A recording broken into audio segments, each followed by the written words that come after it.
Time now for Restoring the Soul of Healthcare from the HelpCare Clinic in Austin. Each week we get together with our friends from the HelpCare Clinic here in Austin and talk about various subjects to try to help you get control of your own health through various methods. And today a topic that really I've been thinking about for a long time around our house. We have supplements like daily vitamins and things that we take to try to keep ourselves healthy, and that happens to be our topic for today. We're joined by Dr. David Strobel and Lee Aase. Good morning, gentlemen. Good morning, John. Hey, John. Thanks. It's good to be with you, and we're glad to be able to talk today about something that's one element of this booklet that Dr. Dave and I put together called HELP, the Health, Energy, and Longevity Plan. That's a 10-point, plan, a 10-point approach to helping people who want to get and stay healthy, to have some of the better habits and better behaviors, better strategies for restoring their health. And number 4 on that list is supplement smartly. So lots of times people take multivitamins, and that gives you just a little bit of a bunch of different elements and doesn't really address what's going on underneath the cover, so to speak, or underneath the hood. So I wanted to have Dr. Dave today talk about some of the key deficiencies that many people have in their diet, and how the right kind of supplements can make a difference. All right, I'm intrigued because I know a lot of people take the one-a-days or different multivitamins, just force of habit. You do it every day, and oftentimes it's kind of more of an in-out. Your body really doesn't need those things, so you're kind of wasting money. That is sometimes true. Mm-hmm. It's not to say that a multivitamin with multiminerals can have no benefit at all, but it's also kind of difficult to study such stuff because the degree of deficiency sometimes determines how much is absorbed, and so then it's really hard to compare when you give somebody a supplement that has lots of different things in it. It's hard to get a comparison of a test group and a control group when you're doing studies of that sort. So a lot of times those are just simply taken because it seems like a good idea. And I think in some populations it definitely is a good idea, but most of those populations aren't in the United States. So the kind of a joke in the United States that we often hear is that taking some of these supplements makes your urine more expensive. But I'm not sure that it does a whole lot of good for you. Can't say that it's useless, but we also have a hard time saying what it's good for. So we like to take a little bit more of a focused approach to say, well, what are the things that people are generally deficient in? And then focus on supplementing those things and not worrying so much about supplementing everything. So it's really important to work with your healthcare provider to really get a good game plan at looking at what does your body really need, as opposed to just taking more of a blanket approach and giving it everything and hoping it takes what it needs out of it. Right. And of course, we're designed to get these things from our environment, some of them from foods, obviously, but some of them from things that we are exposed to, like vitamin D from sunlight, those kinds of things. So these are the way we were designed by our Creator to get these things. But it's also true that the various different components, elements, and chemicals that are in our foods, not bad chemicals, I'm just talking about just the normal content of food, foods vary in the amounts of these things and from place to place. So, for example, one of the essential elements for creating adequate thyroid hormone is the element iodine. Most people pronounce that iodine. I have an idiosyncrasy that I pronounce it differently. But all of the iodine in the world is in the ocean. And perhaps people would notice that we're kind of far from there. And what that means is that our soil is iodine deficient in this area of the country. This is the reason that many, many years ago, iodine was added to salt. And that solved one part of this problem, but it wasn't enough to really solve the problem completely. And so people still are iodine deficient in general. And so that one, you can simply just say, well, I live a long ways from the ocean and I have a pulse, so I think I'll take that. Makes sense. And the diagnosis of iodine deficiency is actually kind of difficult. It's annoying to do.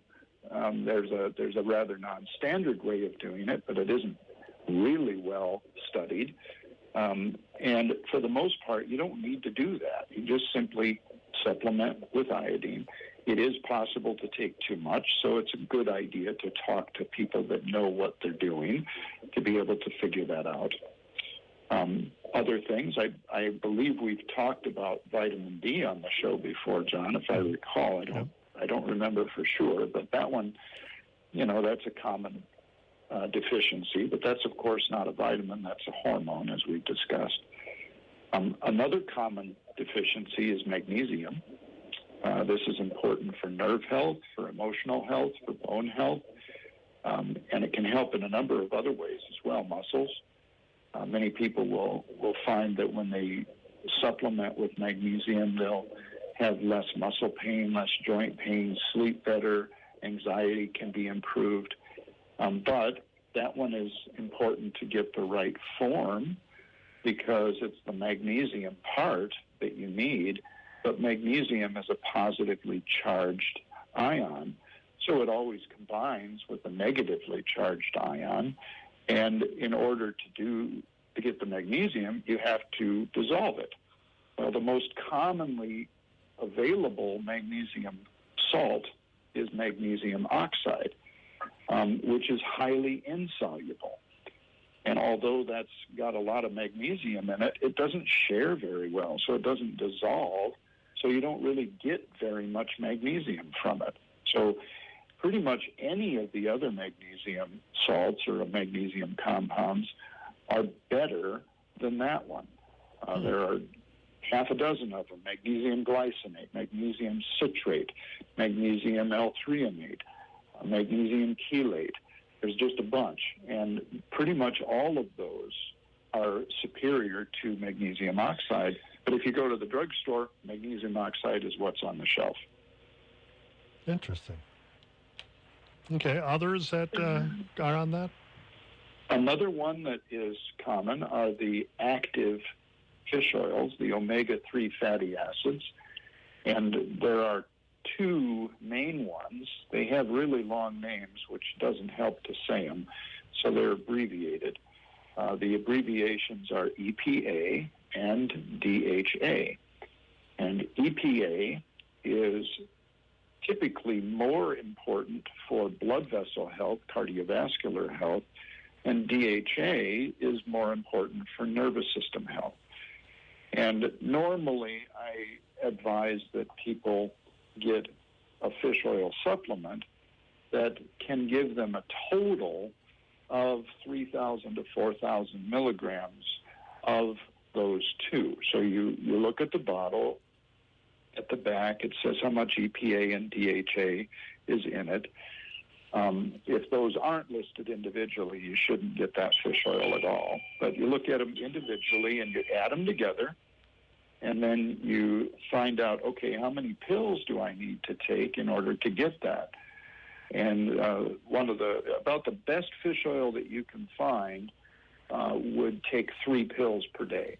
And the one that I personally use takes 4 pills per day, but there are some out there that are so dilute that you have to take 20 or 24 pills a day to be able to get that amount. So it is important to kind of look at that and see what you're getting. Yeah, we are so rapidly running out of time, but I would like to direct people especially to your website so you can read this article and find out more, and in a way that you can help Healthcare Clinic. by doing the supplements and finding out more. But most importantly, contact the Healthcare Clinic to get more information and make sure you're on the right path. As you mentioned, Dr. Strobel, it's possible to overdo these things, or you're underdoing it and you're just not achieving what your goal is. Yeah, that's correct. Yeah, so we just encourage people to go to our website, which is helpcare.health, and they'll see that one of the recent posts there, the second post from the top, is called Supplement Smartly. And that kind of goes through some of these things that we've discussed today and talks about a few of the other supplements. And then also, just to make it easier for people, we've provided some links to Amazon. We've become an Amazon affiliate, and there is a commission that's paid to that toward Healthcare Clinic. And what we're planning to do with that is that any proceeds that come from it would go toward a nonprofit that we're planning to set up that'll help fund partial scholarships for people who can't afford the full price of membership. So the basic idea on this is we don't want to be in the supplement selling business, but we also want to be providing people access and to good sort of vetted information, and where they can get, like Dr. Dave was saying, you want to look at the back of the bottle of the fish oil and see, are you really getting enough there? And so actually linking to some of the ones that I personally am taking. And so if they go to that blog post, they'll be able to see, and if they decide to go through the Amazon to purchase it, we get something like 4% or something like that. So it's not a lot, but it's just something that will help build toward us being able to provide more benefits to more people in the community. Well, and I was going to say, what a great way to work on taking better control of your health, but also being able to help the community doing it at the same time. Yep. So otherwise, they can stop by and see us at 308 4th Avenue Northwest, the block east of St. Augustine's. Call us at 507-279-2345, or again, visit us on the web at helpcare.health. All right, gentlemen, always enjoy the conversation. Great stuff. Encourage everyone to check out your website and read more about this, and then certainly contact you and make sure you're going down the right path. Look forward to getting back together again next week for more about the Healthcare Clinic. Gentlemen, have a great week. We'll talk to you next week. Thanks, John. You too. Blessings to you. Take care. Thank you very much.